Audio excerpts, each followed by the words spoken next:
The word hung in the humid kitchen air, a poison cloud that seeped into her pores and settled like lead in the hollow of her chest. Pathetic. He had said it not with a shout, but with a soft, condescending sigh, as if he were stating a simple, unfortunate fact of the universe, like gravity or decay.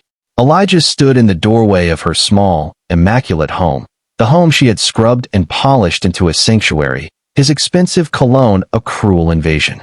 He was there to finally collect the last of his things, a single forgotten leather-bound journal he'd left on a high shelf, and he had found her on her knees, not in prayer, but scrubbing a stubborn scuff mark from the linoleum. "Look at you, Clara," he'd said, his voice dripping a pity so acidic it burned. "Still on your knees, scrubbing floors. After everything, you're still just a maid. It's honestly pathetic." The door clicked shut. The engine of his sleek German car purred to life and faded down the street. But Clara remained on her knees, the coarse bristles of the brush digging into her palm. The tears didn't come in a storm. They were a slow, silent leak, tracing clean paths through the fine layer of dust on her cheeks. He hadn't just insulted her job. He had eviscerated her soul. He had taken the hands that had loved him, cooked for him, held him through his own failures, and reduced them to tools of servitude. And in that moment, surrounded by the sterile smell of bleach and the echoing silence of his abandonment, Clara believed him. The days after Elijah's departure congealed into a gray, shapeless mass. Clara moved through her life as a ghost, performing her duties at the Wilkes mansion with an automaton's precision. She dusted priceless artifacts, her silent hands moving over crystal and silver, while her mind replayed his final verdict on a torturous loop. Pathetic. Just a maid. She was deep in the grand library, meticulously oiling the rich mahogany shelves, when Mr. Alastair Wilkes entered. He was a man carved from granite and old money, a recently widowed millionaire known for his sharp tongue and sharper business acumen. His grief was a palpable, angry thing that filled the cavernous house. The Venetian vase in the drawing room. His voice cracked through the silence like a whip. "There's a watermark. Did you not dry it properly?" Clara flinched, her heart hammering. "A mistake. Proof. I'm sorry, sir. I'll see to it immediately." "See that you do," he said, his tone weary and dismissive. "Incompetence is the one thing I cannot abide." The word incompetent joined pathetic in the chorus of her shame. She finished her work in the library, her movements fueled by a quiet desperation to be invisible, to leave no trace of herself behind. As she was leaving, her silent hands, acting on a muscle memory of care she no longer felt for herself, noticed a first edition of Fitzgerald's The Great Gatsby on a lower shelf. The spine was cracked, the leather dry and flaking.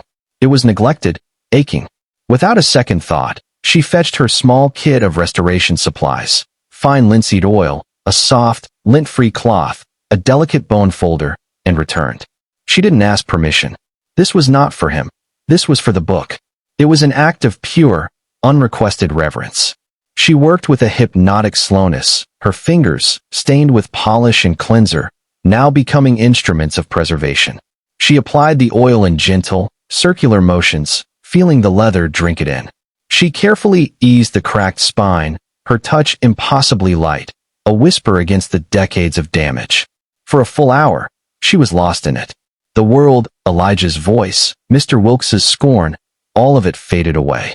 There was only the paper, the leather, and the silent, healing work of her hands. She didn't hear Alastair Wilkes re-enter the room. He stood in the shadow of the doorway, watching. He had come back to retrieve a ledger, expecting to find the maid gone. Instead, he found a scene that arrested him. He saw not a servant, but an artisan. He saw the profound focus on her face, a serenity that seemed utterly alien in his world of noisy grief and corporate battles. He saw the tender, almost sacred way her fingers cared for something he owned but had never truly seen. He watched until she finished, placing the book back on the shelf with a final, gentle pat, as if soothing a child. She gathered her things and slipped out, never knowing he was there. The next morning, Clara arrived to find a note on the kitchen table, in Mr. Wilkes's sharp, impatient script. "Clara, my wife's personal library has been neglected since her passing. The books are suffering. Would you be willing to look at them? There will be a significant bonus for your time." Trembling, Clara climbed the grand staircase to the private sitting room she had never entered. The room was frozen in time, filled with the scent of faded perfume and dust. Floor-to-ceiling shelves were crammed with books in various states of disrepair. It was a library of love, now a museum of loss. Hesitantly, she pulled a small volume of poetry. The pages were brittle, yellowed at the edges. As she cradled it, something fluttered to the floor, a pressed forget-me-not, perfectly preserved. Stooping to pick it up, Clara felt a sudden, startling connection to the unknown woman who had cherished this book. This wasn't a task, it was a rescue mission. She got to work. Her silent hands began their slow, methodical healing. As she cleaned, stabilized, and preserved, she started to read snippets, passionate sonnets, adventurous tales, quiet musings. She began to know Eleanor Wilkes through her library. She was vibrant, intelligent, curious. And Clara, the woman everyone looked through, became a confidant to a ghost. In caring for these broken things, she felt the first faint stir of something she thought Elijah had killed, a sense of purpose. She was not just fixing books, she was saving stories. And for the first time, she wondered if her silent hands, so calloused and stained, might actually be holding something priceless. Weeks bled into months. Clara's world shrank to the rhythm of her breathing and the meticulous work of restoration. The Wilkes mansion ceased to be a place of employment and became a sanctuary of shared, silent grief. She and Alastair Wilkes moved around each other like satellites in a slow, quiet orbit, connected by the legacy of the woman they both missed, albeit in profoundly different ways. He began to leave small things for her. A better quality magnifying glass on the desk, a pot of specialized leather glue from a conservator's shop. Once, he entered the sitting room while she was working, her fingers deep in the delicate process of mending a torn map in an old atlas. "You're very good at that," he said, his voice less sharp than usual, softened by a note of genuine curiosity. Clara jumped, nearly dropping her tweezers. "Oh, thank you, sir. It's calming. My wife," he began, then stopped, clearing the gravel of emotion from his throat. "She would read for hours in here. Said each book was a friend. I never understood it. To me, they were just objects." Clara looked up from the map, meeting his eyes for the first time in what felt like years. "They're not objects, sir. They're homes. For ideas, for memories."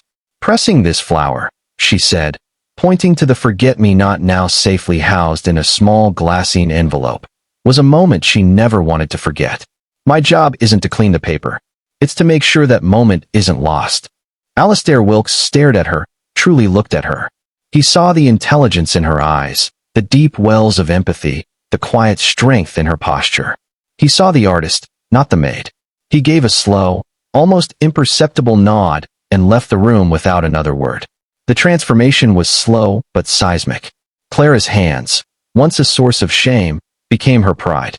She researched techniques online at night, spent her bonus on proper tools, and her confidence grew with every spine she reinforced, every foxing stain she gently reduced.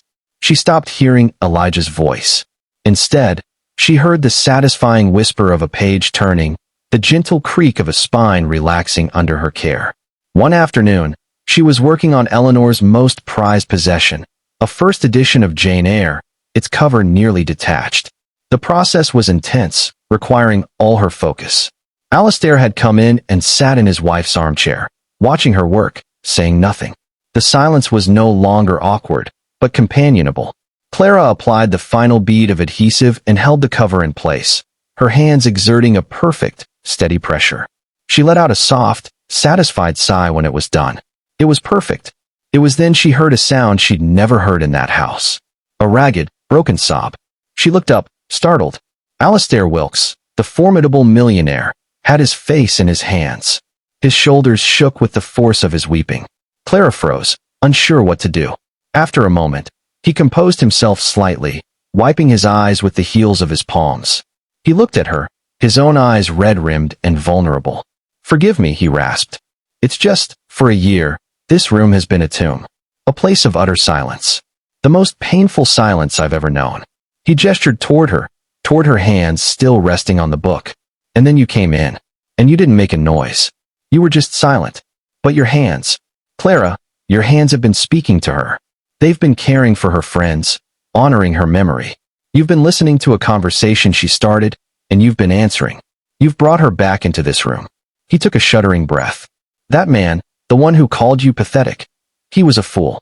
These hands, he said, his voice thick with emotion.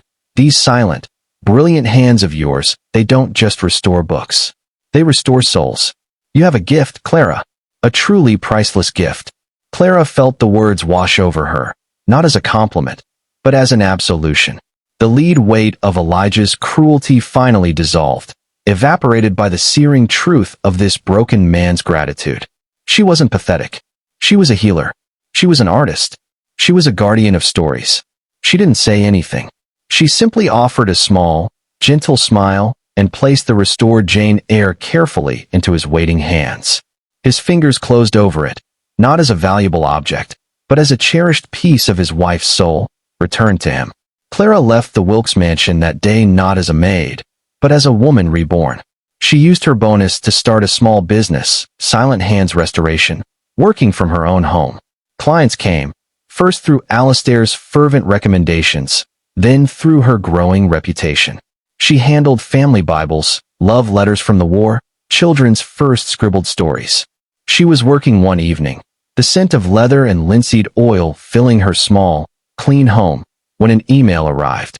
It was from a prestigious historical society, offering her a major contract. The payment was more money than she had ever dreamed of earning. She sat back in her chair, looking at her hands in the soft lamplight. They were still calloused, still bore the faint stains of her work. They were the hands of a working woman. But now, she saw their strength, their skill, their silent, profound language of love and care. They were the hands that had built a new life, piece by piece, page by page. They were the hands that had made a millionaire cry, not with their labor, but with their grace. And they were, finally and completely, her own. Moral of the story. The world may try to define you by your circumstances and judge you by your silence, but your true worth is not spoken by others. It is built, patiently, and with love, by your own hands. The deepest healing and the most powerful strength are often found not in loud defiance, but in the quiet, consistent practice of your unique gift.